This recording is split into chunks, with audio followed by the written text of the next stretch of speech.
Salut à tous et bienvenue sur French Listen, le podcast où on décortique le français du quotidien pour que vous puissiez parler comme des vrais locaux. Je suis Sandra et je suis ravie d'être là avec Bernard aujourd'hui. Bonjour tout le monde, moi c'est Bernard et franchement, je suis super content de vous retrouver. On va parler aujourd'hui des expressions françaises qu'on entend tous les jours, celles qui font toute la différence quand on veut vraiment s'intégrer, tu vois ? Exactement. Et tu sais, Bernard, la première fois que j'ai entendu « ça roule », c'était dans une boulangerie à Paris. J'étais un peu perdue. La boulangère m'a lancé ça avec un grand sourire. Et j'ai juste répondu « oui » sans trop comprendre. Mais c'est resté. Ah oui, ça roule ? C'est typique. Mais c'est ça qui est génial avec ces phrases. Elles sont partout et elles créent tout de suite une connexion. Mais alors, Sandra, qu'est-ce qui fait qu'une expression est vraiment essentielle ? Pour moi, c'est quand tu l'entends tout le temps, dans tous les contextes, et que si tu la maîtrises, tu passes direct pour quelqu'un qui connaît la vie en France. Et puis, ça aide à briser la glace avec les locaux, non ? Carrément. C'est comme un petit passeport pour la vie quotidienne. Bon, on attaque la liste ? Allez, c'est parti. On va vous donner les 10 expressions incontournables. On commence par la plus classique. Ça va ? Ça va ? Ça va ? C'est le « How are you ?» français, mais on l'utilise tout le temps, pour tout. Tu rentres dans un café, tu croises un voisin, c'est automatique.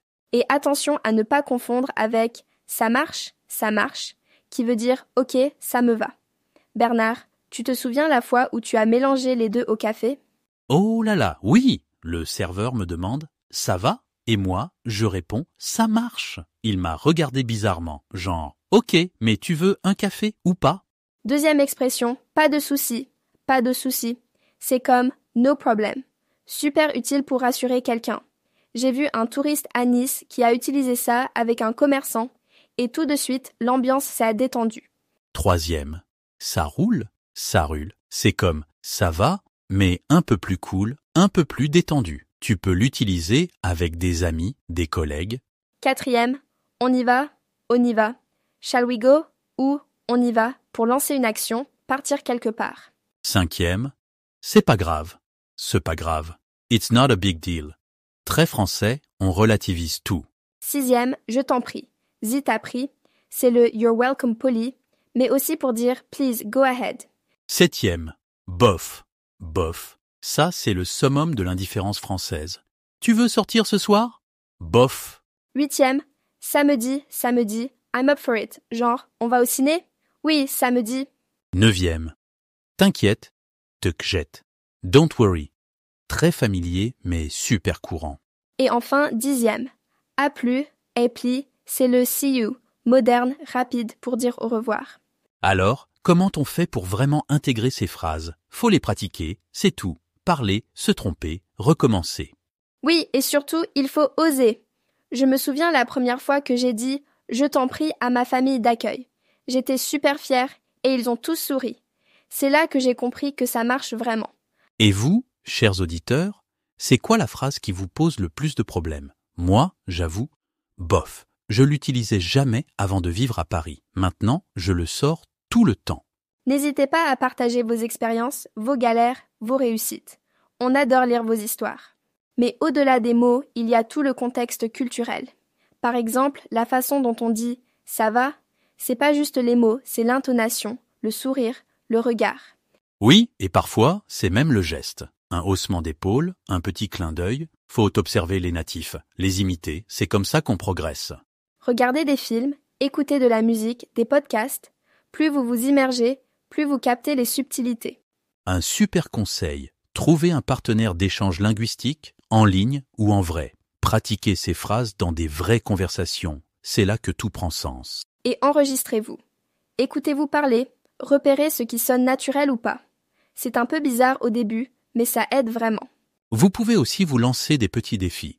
Cette semaine, j'utilise « pas de soucis »,« t'inquiète » et « à plus », au moins une fois par jour. Ça devient vite un réflexe. Une astuce que j'adore. Raconter des histoires en utilisant ces phrases. Par exemple, hier j'ai dit « ça roule » à mon voisin et il m'a répondu « bof ». Ça aide à mémoriser et à rendre tout plus naturel. Et puis, traînez sur les réseaux sociaux français, les forums, les groupes Facebook, vous verrez plein d'expressions, parfois même des trucs que nous, on connaît pas. N'oubliez pas de vous enregistrer régulièrement pour suivre vos progrès et vous habituer à parler spontanément. Il y a aussi toutes les variations régionales. Un « ça va » à Marseille, c'est pas pareil qu'à Lille. Exactement. Essayez de faire du shadowing. Écoutez un natif, répétez exactement comme lui, avec le même rythme, la même intonation. Et puis, écoutez des podcasts régionaux, des émissions locales, vous allez découvrir des expressions et des accents incroyables. Pour vraiment maîtriser ces phrases, il faut les voir en contexte. Imaginez-vous au marché, au resto, à une soirée. Chaque situation a ses codes. Faites des jeux de rôle avec un ami ou même avec une appli. Simulez des conversations, testez vos nouvelles expressions. Et tenez un petit carnet où vous notez chaque jour les nouvelles phrases croisées. Relisez-le régulièrement, ça booste la mémoire et la confiance. Si vous voulez aller plus loin, faites des recherches sur les expressions régionales. Au Québec, en Provence, en Bretagne, chaque coin a son vocabulaire. Faites du shadowing avec des enregistrements de ces régions pour capter les différences de prononciation. Et écoutez la radio locale, regardez la télé régionale. C'est là que vous allez vraiment enrichir votre compréhension du français. Un truc qui marche bien. Chaque soir, notez les nouvelles expressions entendues dans la journée. Relisez-les avant de dormir, ça aide à les retenir. Rejoignez un groupe de discussion régionale, en ligne ou en vrai, pour pratiquer les expressions spécifiques à une région. Et faites-vous une playlist de médias authentiques pour vous imprégner des accents et du rythme de chaque région. Prenez l'habitude de vous enregistrer en train d'utiliser les nouvelles expressions dans différents contextes. Écoutez-vous chaque semaine pour voir vos progrès. Participez à des forums ou groupes sur les dialectes régionaux. Posez des questions, partagez vos expériences. C'est super enrichissant. Et continuez à élargir votre playlist de médias régionaux pour travailler la prononciation, l'intonation et le rythme. Pour améliorer votre accent, faites du shadowing avec des enregistrements de différentes régions. Répétez, comparez, ajustez. Enregistrez-vous en train de répéter des expressions régionales, puis comparez avec les natifs. Vous verrez vite où ça coince. Et pourquoi pas rejoindre un groupe local ou en ligne dédié aux accents régionaux? C'est l'occasion d'échanger des astuces et de pratiquer. Consacrez des sessions de pratique uniquement aux médias régionaux. Podcasts, radio, télé. Plus vous écoutez, plus vous assimilez. Créez votre propre guide de prononciation en enregistrant des natifs de différentes régions, puis entraînez-vous à les imiter. Et rejoignez des groupes qui se concentrent sur les dialectes régionaux pour poser vos questions et pratiquer en contexte. Encore une fois, le journal quotidien, c'est la clé. Notez chaque nouvelle expression, relisez le soir, ça rentre tout seul. Participez à des meet-up ou forums régionaux pour pratiquer les expressions locales, c'est super motivant. Et continuez à écouter des médias régionaux, en vous arrêtant pour répéter les phrases, travailler l'accent et le rythme. Prenez le temps chaque semaine de réécouter vos enregistrements, repérer les progrès, les points à améliorer. Essayez d'avoir au moins une conversation par semaine avec un natif, en mettant l'accent sur le vocabulaire régional.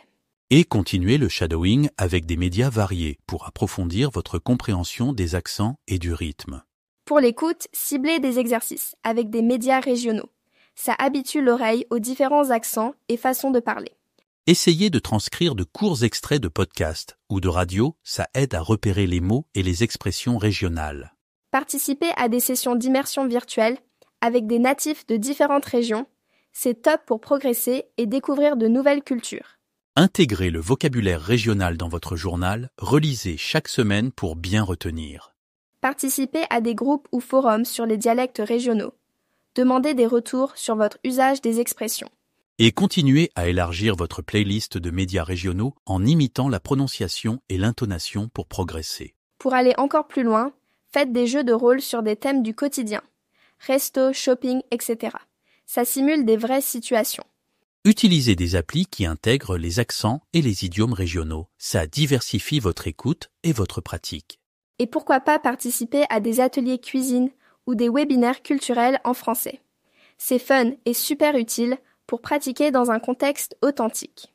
Créez des flashcards personnalisés avec le vocabulaire régional, révisez-les régulièrement. Planifiez des sessions d'immersion virtuelle chaque semaine avec des natifs de différentes régions pour pratiquer les accents et les expressions. Ne partez pas encore. Regardez maintenant la deuxième partie de l'épisode, elle vous réserve encore plein de conseils utiles et de surprises. Et si ce podcast vous a plu, pensez à vous, s'il vous plaît, abonner et à cliquer sur j'aime pour nous soutenir. À tout de suite dans la suite de l'épisode. Salut à tous et bienvenue dans un nouvel épisode de French Listen.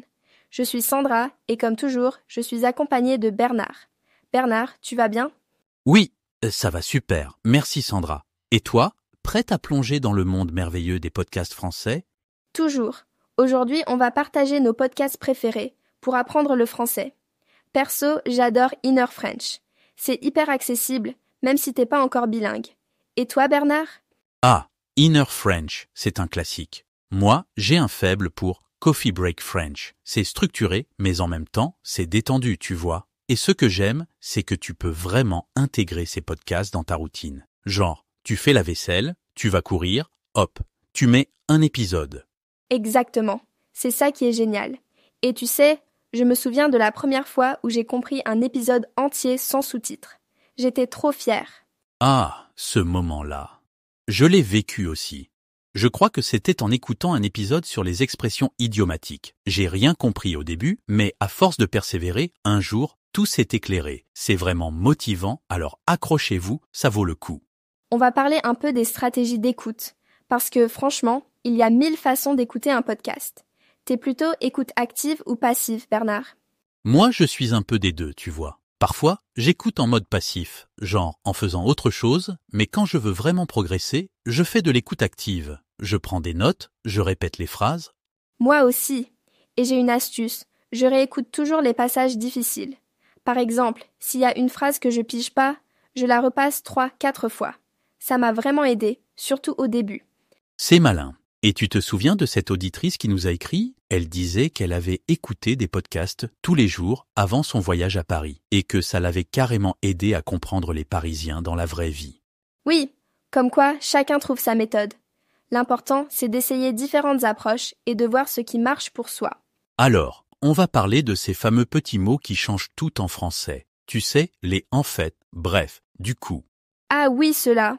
Franchement, quand j'ai commencé à utiliser bref dans une conversation, j'ai eu l'impression de passer un cap. Genre, je me sentais enfin native, tu vois ? Carrément, on va faire un petit jeu. Je te dis une phrase et tu l'améliores avec un de ces mots. Prête ? Vas-y. Je suis allé au marché, il pleuvait. Comment tu rends ça plus naturel ?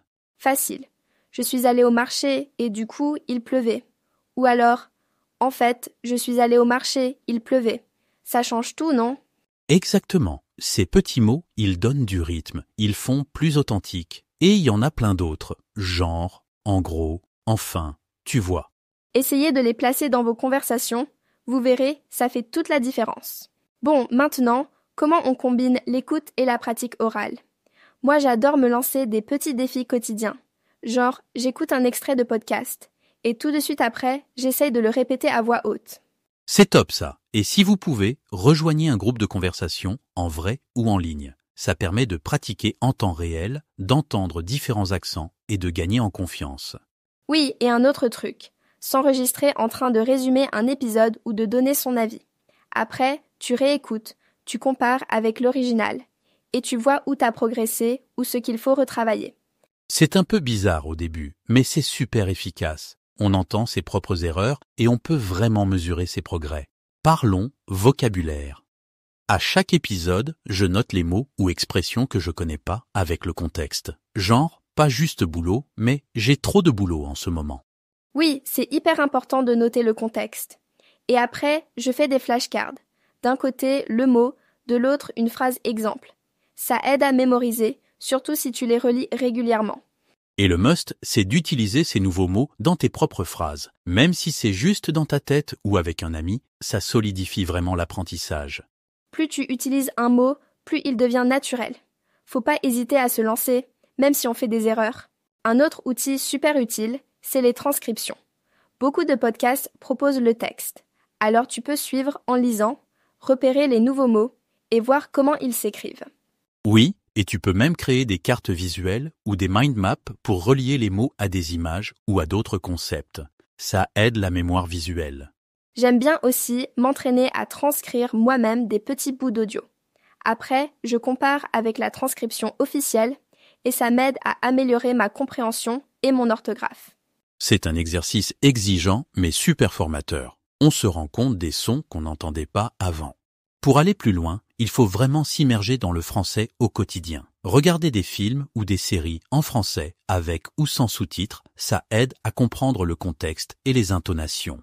Et participer à des meet-up ou des groupes de discussion, même en ligne, c'est top pour pratiquer l'écoute en situation réelle. On apprend à réagir, à comprendre des accents différents. Et pourquoi pas créer votre propre contenu? Un petit podcast, un enregistrement vocal, ça booste la prononciation et l'écoute active tout en s'amusant. Oui, c'est super motivant de s'entendre parler français, même si c'est juste pour soi. Un truc qui change tout, c'est d'intégrer la culture française dans sa pratique. Écouter des podcasts sur l'histoire, les coutumes ou l'actualité, ça donne du sens à la langue. Et participer à des événements culturels, même virtuels, comme des festivals ou des ateliers cuisine, ça permet de vivre le français autrement. On apprend des mots qu'on n'entend jamais en cours. Moi, j'ai pris l'habitude de noter les références culturelles que j'entends dans les podcasts. Puis je fais des recherches. Ça m'aide à mieux comprendre et à apprécier la langue. C'est une super idée. Plus on comprend la culture, plus on comprend la langue, c'est évident. Aujourd'hui, la technologie est un vrai atout. Il y a plein d'applis avec des exercices d'écoute et de reconnaissance vocale. On a un retour immédiat sur la prononciation, c'est génial. Et les forums ou groupes sur les réseaux sociaux, c'est parfait pour échanger des recommandations de podcasts, discuter des épisodes et pratiquer l'écrit en contexte. J'ai même testé des environnements en réalité virtuelle où tu peux simuler des situations réelles, genre commander au resto ou demander ton chemin. C'est immersif et ça met en confiance. C'est fou tout ce qu'on peut faire aujourd'hui pour progresser, même sans bouger de chez soi. Un autre conseil, faites des auto-évaluations régulières. Enregistrez vos réponses à des questions de podcast, puis réécoutez pour voir vos progrès. Et testez des plateformes comme Duolingo ou Babel qui proposent des modules d'écoute et des retours en temps réel sur la prononciation. C'est motivant de voir ces scores monter. Les échanges linguistiques en ligne, c'est aussi super pour s'entraîner à comprendre des natifs dans des conversations dynamiques. On apprend à s'adapter, à réagir vite. Oui, c'est comme un entraînement sportif, mais pour les oreilles. Pour finir, n'hésitez pas à explorer des podcasts qui parlent de culture, cuisine, histoire, art. Ça enrichit la compréhension du contexte derrière les mots. Et pourquoi pas assister à des projections de films ou des pièces de théâtre en ligne, avec sous-titres. Ça relie l'apprentissage de la langue à la découverte culturelle. Il y a aussi plein d'ateliers ou de cours en ligne sur les traditions françaises. Plus on s'immerge, plus on progresse, c'est garanti. Exactement. Et voilà, on arrive à la fin de cet épisode. Merci à tous de nous avoir écoutés. Merci Sandra, et merci à vous, chers auditeurs. Continuez à pratiquer, à écouter et à vous amuser avec le français. On se retrouve très vite pour un nouvel épisode de French Listen. À bientôt Bernard, à bientôt tout le monde.